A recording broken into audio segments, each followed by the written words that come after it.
Hello everyone, welcome back to the very last part of Drugstore Week. I hope you've enjoyed this series. I've had so much fun filming it. It's been really nice to try out some new products and test out a few new things. So I've been loving Drugstore Week and I hope you have as well. So I thought for the final video I would just do a good regular chatty makeup tutorial, and I'm just going to use some of my favourite products, a few of the things that I've discovered this week that I've really liked, and just kind of throw it together into some kind of look. Not 100% sure what it's going to be yet, but I have a sort of handful of things that I've picked out that I really want to use. So to start off, I'm going to use the Rimmel Match Perfection foundation, and I've really been enjoying using this week. I'm so glad I picked this up. It really lived up to my expectations of how good the concealer was, so I'm going to use this today as my foundation. I feel like this is going to become one of my just go-to everyday foundations.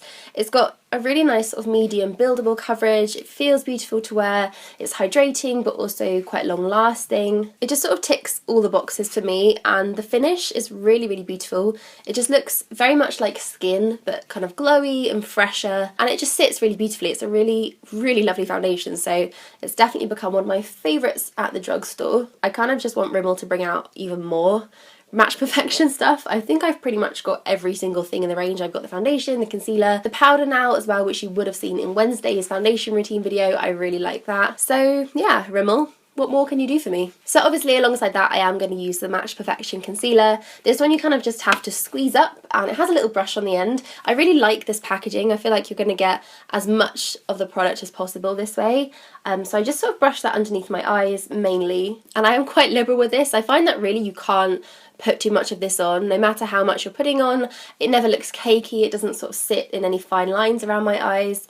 So I really use this to sort of brighten up the whole area under there. Also has great coverage, so it pretty much tackles my entire sort of dark circle area, and I don't need to worry about putting on a corrector or anything underneath, which is great because I hate having to put more than one concealer on, which usually is the case for me, but with this product I don't at all, so I'm loving that. And then I just take what's left on the brush that I squeezed out kind of underneath my nose where I get redness, and through the bridge of the nose as well, and just any other place that I need a bit of concealing. Luckily my skin isn't too bad today, so I don't really have any blemishes, thank you, but it does do a good job of covering up those as well. And again, I just love it when you can find a concealer that does everything in one. To set that all in place, I'm going to use the Bourjois Healthy Balance powder, and this will just kind of set everything down, but it also gives a little bit of extra coverage, so I kind of focus it on the points where I do get a little bit shiny and my makeup tends to wear off a bit easier. So that's kind of on my cheeks and then my nose and my forehead, basically just my entire T-zone. I also like to use this under my eyes.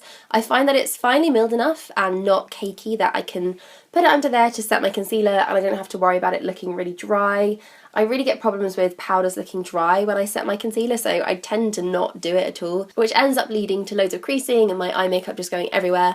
So I've been trying to set with powder more often, and I think it does work. It definitely helps things last longer, so this is a really good one to do that with. So my bronzer of choice today, I think it's going to be this one from H&M, and I talked about this in the haul on Monday. I've really come to like this product as well. It's a really beautiful everyday bronzer. It's just got a nice undertone that I tend to reach for in an everyday bronzer, one that I can just slap all over my face and not have to worry about. It's also super pigmented as well for a lower price bronzer, which you can tend to find are never that pigmented at all. It's really good, so I'm really loving the whole H&M makeup range so far, the things that I've tried. A lot of you guys have told me to try out the nail polishes and also the eyeshadows. Those seem to be your kind of most recommended ones, so I'm definitely going to add those to my basket when I'm next in H&M. So when I was filming my Holy Grail drugstore products video, which you will have seen on Friday, I completely forgot to mention this blush, and it really is a blush that has been in my collection for so many years. I've had several different versions of this. I think this is probably the third or fourth one that I've bought,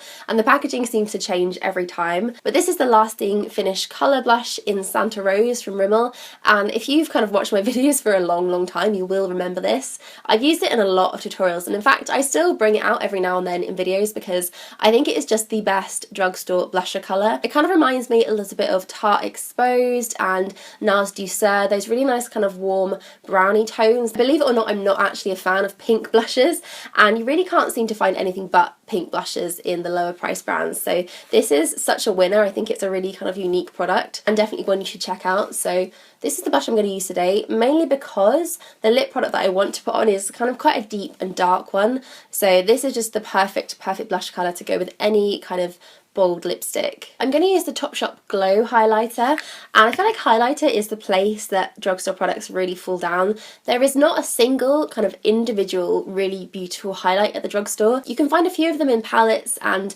kind of in combinations of bronzer and highlighter palettes, but there's nothing on its own, so I feel like a highlight is definitely something the drugstore needs to do. This cream one though from Topshop is one of my favourites. It's a really beautiful kind of iridescent white highlight, which I think is quite unique. It's not something you see very often. So this just looks beautiful blended onto the bridge of the nose and of course onto the cheekbones. I always find cream highlights slightly trickier to work with than powders, just because I'm kind of lazy and don't like to sit there and really tap it on. But when I have the patience, I love using this one. But I definitely think the drugstore needs a powder highlight. I think that is something they need to work on. Brows, I'm going to use one of the new brow products that I picked up. This is the Brow Satin from Maybelline, and I've been really actually enjoying using this. It's just so quick. So for someone that likes to use a powder and a pencil in my brows generally on a daily basis, this kind of has everything in one. So this weird little spongy applicator basically has loads of powder in it. So I just sort of brush that through most of my brows and it fills in the gaps. It kind of makes them a bit darker and a bit fuller. Slightly tricky to get the hang of and sort of not go outside the lines and make your brows look ridiculous. You do kind of have to put it back into the lid again, screw it on, give it a little bit of a shake and then pull it out to do the second brow. But it's not too much of a tedious process. So this is the one that I've been using all week. So once you're happy with that, it has a twist up pencil on the other end and you can just sort of fill in any other larger gaps, and with this I tend to kind of just exaggerate the shape of my brows, so particularly in the arch where I feel like I need a bit of a boost, just make things a little bit more sharp and angular and just make my arch a little bit higher. I also extend the tail of my brow with this as well, just by pulling it out a little bit longer. To set those down and keep them in place, I'm going to use a product that I've actually been using consistently for months and months now. This is the Brow Artiste Plumper from L'Oreal, and it's a setting gel for brows, so it has a really cute little wand. But the formula of this is so nice. It is quite plumping, so I feel like it gives a bit of extra volume and really enhances your brows as well as setting them down. And it also has a tint to it too. So this one is dark brown, I think, or medium dark brown. So it just kind of gives that little bit of extra darkness, which I do like to have in my brows. Although I am more blonde now, I still kind of can't get away from having a really dark, bold brow. And it actually makes the colour of the Maybelline brow pencil just a little bit deeper, which I think works really well. I kind of feel like doing a bit of a smoky eye, maybe not super smoky, but just a bit sultry and a bit dark. And I was actually wearing this in one of my recent videos and a lot of you guys asked me to recreate the look. I think this was in my MAC lipstick swatches and I had kind of really smoky brown eyes and it was just using this pencil. And this is the Master Smoky Shadow Pencil from Maybelline again. Maybelline just really do eyes and brows and everything in this region really well. I'm such an advocate of really simple smoky eyes, so generally just one product smoky eyes. I think it looks a lot more fresh and modern that way, and if you're sitting there and blending about 100 different colours into your eyes, it can look a little bit overdone. So this is the way that I like to do my smoky eye, and as it is a pencil you get a lot of workability with it. It's creamy but it also sets in place, so I love this kind of product when I'm doing a smoky eye. So I just start by really messily getting it as deep as I can into my lash line and really working quite a bit of product into there. This does actually have a smudger on the end, which makes things really easy because you can just use this to sort of smoke out those lines. It's not amazing, but if you're looking for a really kind of grungy, not perfectly blended look, I think it works really well. I do like to go in with a pencil brush as well though. I feel like if you have one eyeshadow brush in your collection, it needs to be a pencil brush. They are just so useful and probably the one brush that I use every single day for any eye makeup look. So again, I kind of just use that to smudge it in as much as I can. And I'm kind of winging it out to the side a little bit, so just sort of dragging it upwards and not doing a real kind of flick, but just sort of bringing everything up a little bit towards the outer edge. More blending. You could definitely do this with your fingers as well. Super on the go and just really quick and easy. So you're kind of left with a really smoky, hazy looking wing,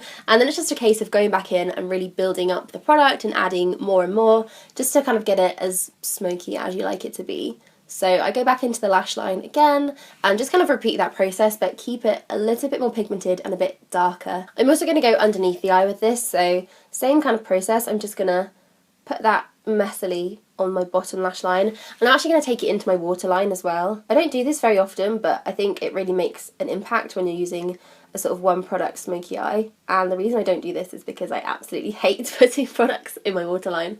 And again, I'm going to blend that out with a pencil brush. And I feel like when you go underneath your eyes, I personally am always kind of afraid of going too low, but you really can go lower than you think with this kind of look. So don't be afraid to sort of take it quite low down.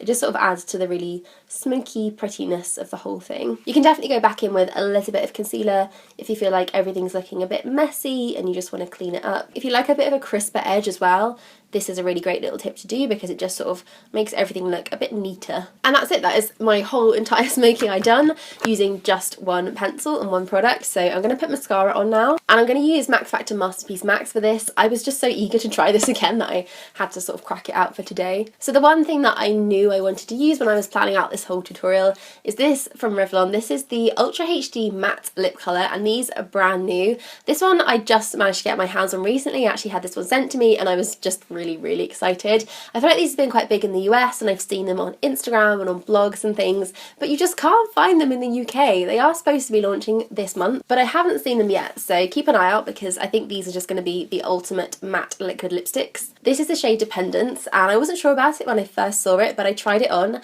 and it is the nicest kind of pinky berry, and you would think berry would be more reserved for autumn and winter months, but actually it's a really nice brightening one, so I'm going to be rocking this in spring summer. I am definitely going to be wearing it. First of all, these smell like cake mixed with strawberries or something. They just smell amazing, and the applicator is really cool. It's kind of triangle shaped, it's flat on one side, and if you turn it it's really thin, so I feel like you can get a really precise application with this. Okay, I really like this colour. It feels really beautiful as well. It's got a really interesting formula.